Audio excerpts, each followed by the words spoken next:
Hello বন্ধুরা, সবাই কেমন আছো? সবাইকে জানাচ্ছি নতুন করে আমার একটা নতুন ভিডিওতে আরও একবার ওয়েলকাম।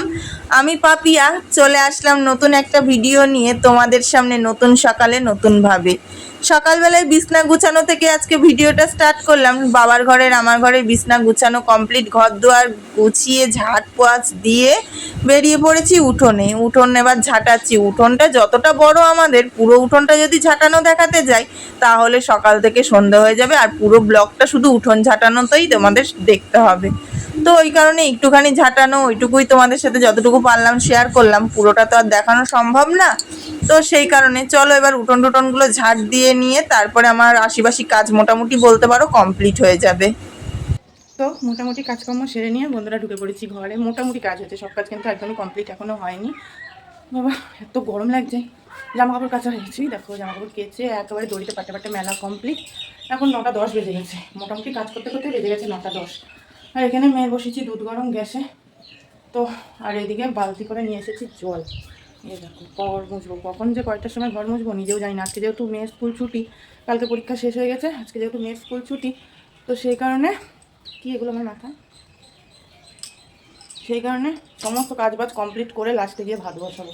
আর একবারে এমনিতে আর প্রত্যেকদিনই সমস্ত কাজ করে নিয়ে লাস্টে ভাত টাত বসাই, সেটা বড় কথা না। কিন্তু আজকে মেয়ের স্কুল ছুটি, তো মানে কাজেরও যেন একটা স্পিড নেই। অন্যদিনকার কাজের একটা স্পিড থাকে যে মেয়ের স্কুলে নিয়ে যেতে হবে, কাজ ফাজ সেরে ভাত রান্না করে খাইয়ে চান করিয়ে স্কুলে নিয়ে যেতে হবে। কিন্তু আজকে তো আর সেই স্কুলে নিয়ে যাওয়ার মানে তাড়াটা নেই, তো কাজেও যেন একটা এনার্জি আসছে না, সেই এনার্জিটা। তো মেয়ে এখন বর্মার ঘরে ডাকলাম, মেয়ে আসুক, ওকে দুধ বিস্কুট খাবো, আমিও বিস্কুট খাবো। আমি তো চা খাই না, বিস্কুট খাবো, খেয়ে একটু জল খাবো, তারপরে কথা। চলো সাথে থাকো। ছেড়ে গাছ নাইটি চেঞ্জ করে চলে এসেছি বন্ধুরা, এবার বসবো রান্না। আর এখানে সিঁড়িতে আসছি ঘুরটা নিতে, ঘুটে হাফ লেগে যাচ্ছে। এইটুকুনি সিঁড়ি দিয়ে উঠেছি, তাই যেন মনে হচ্ছে কি ভালো লাগছে, কেন শরীরটা বলে দিয়ে না কিসের দিয়ে যায় না, এরকম তো জানা হচ্ছে। তো এর বস্তার মধ্যে ঘুটে আছে এটার মধ্যে, আর এটার মধ্যে আছে খানিকটা সেই নারকেল গাছের গুঁড়া তুলেছে, গুঁড়ার কিছু কাঠপত্র এইসবের মধ্যে আছে, ওইটাও জাল দেবে। আর দুটো চারটে ঘুটে নিয়ে নিই। চলো আজকে কী রান্না করবো এখনও জানি না, কিন্তু কিছু না কিছু তো করবো, সেটা তো হবেই, তাই না? তো চলো নিতে দেখ তারপরে মেনুতে কী কী থাকবে জানো বন্ধুরা? চলো রান্নার আগ থেকে দেখিয়ে দিই। আজকে থাকবে পটল ভাজা, পেঁয়াজ দিয়ে আলু দিয়ে ভাজা, তার সাথে থাকবে ডিম ভাজা, এগুলো কিন্তু আমার মুরগির ডিম ভাজা। আর তার সাথে করেছি টক ডাল তেঁতুল দিয়ে। গরমে আর কি লাগে বলো তো, যদি এরকম একটু মেনু থাকে, ও মাছ মাংসকে হার মানিয়ে দেবে। রান্না বান্না সমস্ত কিছু কমপ্লিট হয়ে গেছে বন্ধুরা। এই দেখো এখানে ভাত নামানো হয়ে গেছে, এখানে আমি কটা ভাত নিয়ে নিচ্ছি। আজকে সকালবেলা তো ভাত খাওয়া হয়নি, মেয়ে যেহেতু স্কুল ছুটি, আর তোমরা তো জানো মেয়ের স্কুল ছুটি মানে আমার ভাত খেতে খেতে চাই 12টা 12:30 আগে। আর না, আমার মেয়ে কী সাজেছে? এটা কী সাজেছিস তুই? হ্যাঁ কী সাজেছিস? পাগলি। ওর নাকি এটা ছেলে। তো যাই হোক বাদ দাও। তো এখানে রান্না তো তোমাদেরকে তো বললাম, দেখো এখানে আলু ভাজা, পটল ভাজা, ডিম ভাজা, টক ডাল হয়ে গেছে। এখন আমি একগাল পটল ভাজা আর আলু ভাজা দিয়ে ভাত খাবো। চলো ভাতটা খেয়ে আসি, খেয়ে এসে নিয়ে তারপরে কথা করে পুজো দিয়ে চলে এসেছি। এবার ঘরে দেখো মেয়ে কী করছে, দুষ্টুমি। মেয়ে করছে দুষ্টুমি, আর দুষ্টুমি ছাড়া কোনো কাজ নেই। ওকে একটুখানি হাতে লেখা লিখতে দিয়ে গেছিলাম, বললাম কি হাতে লেখাটা লিখে ঘুমা। হাতে লেখাটা কমপ্লিট করেছি কিন্তু ঘুমায়। আর আমি স্নান করে পুজো টুজো দিয়ে এবার ওর বাবা আসবে, তো সে আসে বসে রয়েছি। কখন আসবে দেখা যাক, 2:30 বেজে গেছে, বাড়ি আসার টাইম হয়ে গেছে, তাই না? শোনাই তুমি ঘুমালো না কেন মা? তাই না? চলো দেখি কখন আসে বাড়ি। তোমার ডাকলো ও মা, এরকম করে ডাকলো, আমি তখন বললাম ও মা কেন এরকম করে ডাকলো? মা বলতে বলো কি এ সুন্দরী ভাবে ডাকছে এরকম। আমি আগে চাই, আমি আগে চাই, আমি আগে চাই, আমি আগে চাই। কি ওইটা ফুটিয়ে এনেছে, আমিও ঠিক আছে, দুজন মিলমিশ করে। ফ্রিজে রাখ, ঠান্ডা করতে দে আগে, তারপর খাস। হ্যাঁ তাই বন্ধুরা দিয়ে উঠলাম বন্ধুরা। আর কি পরিমাণে যে ঝড় উঠেছে সে বলার বাইরে। একবার কারেন্ট যাচ্ছে আসছে, কারেন্ট এতক্ষণ ছিল না, তার জন্য আমি ক্যামেরাটা অন করে দেখাতেও পারিনি তোমাদের। ভোল্টেজ বেড়ে গেছে, এক্ষুনি আবার কারেন্ট চলে যাবে। এ মানা বাইরে যাস নে, ঝড় উঠেছে।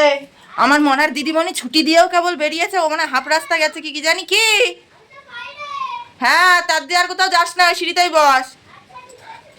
হাফ রাস্তা গেছে কি জানি, আর ঝড়ও উঠেছে। সেরকম ঝড়, সন্ধ্যেটাও ঠিক করে দিতে পারলাম না। বাবা কি ঝড় উঠেছে, আমার খুব ভয় করে জানো তো ঝড়। বৃষ্টি হোক যত খুশি, কিন্তু ঝড়, বিদ্যুৎ ঝমকানো, বাজ পড়া, ওগুলো বাবা রে আমার খুব ভয় করে, ভীষণ ভয় করে আমার। বরমাসে কী করে বাড়ি আসবে কি জানি, অবশ্য দেরি আছে, 11টা 11:30, ততবেলা ঝড় বৃষ্টি তুফান সব থেমে যাবে। তো যাই হোক, ভয় করছে, কি ঝড় দিচ্ছে, আর আমার মেয়ে এখানে বসে বসে দেখছে। আমার মেয়ের সাহস আছে মানতে হবে, আমার দিয়ে আমার মেয়ের সাহস আছে, আমার দ্বারা এসব হবে না, আমার খুব ভয় করে, আমার ভীষণ ভয় করে। সন্ধ্যেবেলা কী খাবো করে বন্ধুরা মাথায় কিছুই আসছিল না। তারপরে হুট করে মাথায় আসলো ফ্রিজে রয়েছে শসা আর দোকানে রয়েছে চানাচুর। তো মেয়েকে পাঠালাম চানাচুর আনতে। তো চানাচুর দিয়ে শসা দিয়ে মুড়ি দিয়ে একটা হালকা পাতলা ঝালমুড়ি টাইপের বানালাম, সন্ধ্যাবেলার টিফিন বলতে পারো। তো এই খাবো এখন সন্ধ্যাবেলা মা মেয়ে দুজন মিলে। আর এখানে এই দেখো এপাশটায় নুন আর হলুদ মাখিয়ে রেখেছি, মাছে পুকুর থেকে ধরেছে দুপুরের পরে, মানে বৈকালবেলাই বলা চলে। মাছটা দেবো ঝাল, কিন্তু তার আগে খেয়ে নি চলো, তারপরে মাছের ঝাল হয়ে যাবে। খেয়ে দিয়ে নিয়ে তারপরে আসছি। টিফিনটা সেরে বসে গেছি মেয়েকে নিয়ে পড়াতে বসতে। এই যে এখানে মেয়ে বসে বসে মেয়ের মনে হাতে লেখা করছে, জোরে জোরে পড়ার লেখ। আর এইদিকে আর একটা কাজও করছি, কি জানো, চলো দেখাচ্ছি। ঝড়টা মোটামুটি থেমে গেছে, কিন্তু বৃষ্টি শুরু হয়ে গেছে। ঝড় আর নেই, ঝড় একদম শান্ত হয়ে গেছে। আর এইখানে এই যে সে দেখালাম পুকুরে মাছ ধরেছিল, মাছগুলো ভাজা করব, দিয়ে ঝাল দেবো।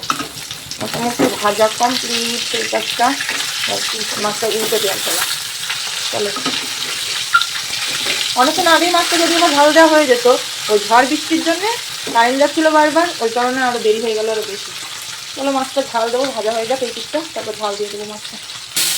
প্রায় 9:30, 9:30 না ভুল বলেছি, সরি, এখন বাজে রাত্রি 10:30, 11:15। বরমশাই তো আসার টাইম হয়েই গেছে। আর যদি বলো মেয়েকে এখনো পড়াতে বসে টিচার ম্যাথর আছে, যেহেতু সন্ধ্যাবেলা ঝড় বৃষ্টির কারণে মেয়েকে পড়াতে পারিনি। আর মেয়ের 3খানা হাতের লেখা ছিল, সকালবেলা ঘুম থেকে উঠতে যদি বা লেট করে 3টে হাতের লেখা করতে হবে, কালকে স্কুল আছে, স্কুলে যাবে। তাই সেই কারণে যেহেতু বিশেষ করে ঘুমায়নি, তাই মেয়েকে এখন পড়তে বসিয়ে দিচ্ছে। বলছি তুই এদিকে তোর মনে হাতের লেখাটা করতে থাক, 11:30 তো বাজে রাত, তো তোর বাবা আস্তে আস্তে যতটুকু হাতের লেখা হয় ততটুকু করতে থাক। এই হলো গিয়ে বিষয়। এক কথা বলতে পারো মাঝরাতে উঠে রান্না করছি, কেননা ঝড় বৃষ্টির জন্য কি করবো সন্ধ্যাবেলা টিফিন সেরে নিয়ে কিছুই বুঝে পাচ্ছিলাম না। একটা ঘুম দিয়ে উঠেছি, মেয়ে যদি আমার ঘুমায়নি, মেয়ে শুয়ে ফোনে গেম খেলছিল, কার্টুন দেখছিল, আমি ঘুমিয়েছিলাম। আমার শুলে ঘুম পেয়ে যায়, আমি একটু আলো করে ঘুম কাতরে ঘুমাতে ভালোবাসি, বুঝেছো? তো সেই কারণে মাঝরাতে উঠে এখন মাছের ঝাল দিচ্ছি। যেহেতু রাত্রি 10:30, 11টা, তাই আর শিলনোড়ার কাছে আর যেতে ইচ্ছা করলো না। তাই শর্টকাটে মশলা করে নিয়েছি, জিরের গুঁড়ো, হলুদের গুঁড়ো, নুন, মিট মশলা, একবারে গুঁড়ো মশলা দিয়ে বলতে পারো রান্নাটা সেরে নেবো। এত রাত্রে গিয়ে আর মশলা করতে ইচ্ছা করে বলো তো? মাঝরাতে উঠে মশলা বেটে আবার মাছের ঝাল দেওয়া, একদিন একটু সহজ পদ্ধতিতে খেলে এমন কিছু হবে না।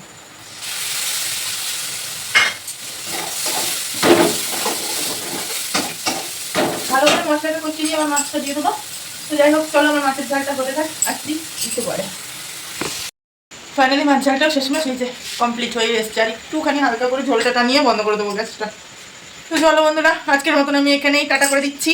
আবারও কালকে আসবো নতুন একটা সুন্দর সুন্দর সুন্দর ব্লগ ভিডিও নিয়ে, ডেলি নিজের জীবন কাহিনী নিয়ে, নিজের প্রত্যেক দিনের দৈনন্দিন কাজ নিয়ে। ঠিক আছে, আমার ব্লগগুলো কেমন লাগে অবশ্যই কমেন্ট করে জানিও। যদি ভালো লাগে একটা লাইক করতে ভুলো না, একটা কমেন্ট করে যেতে ভুলো না। তোমাদের মিষ্টি মিষ্টি কমেন্ট পড়ে বিশ্বাস করো এই জায়গাটা ঠান্ডা হয়ে যায়, খুব ভালো লাগে, খুব ভালো লাগে।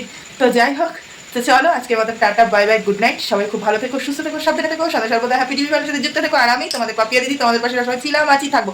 তার জন্য একটুখানি সময় দিও, নিজের সংসারে একা হাতে একা সমস্ত কাজবাজ সেরে সবার পরিবারে একটু একটু একটু করে পৌঁছে দেবো। ঠিক আছে, চলো tata, bye bye, good night, love you all.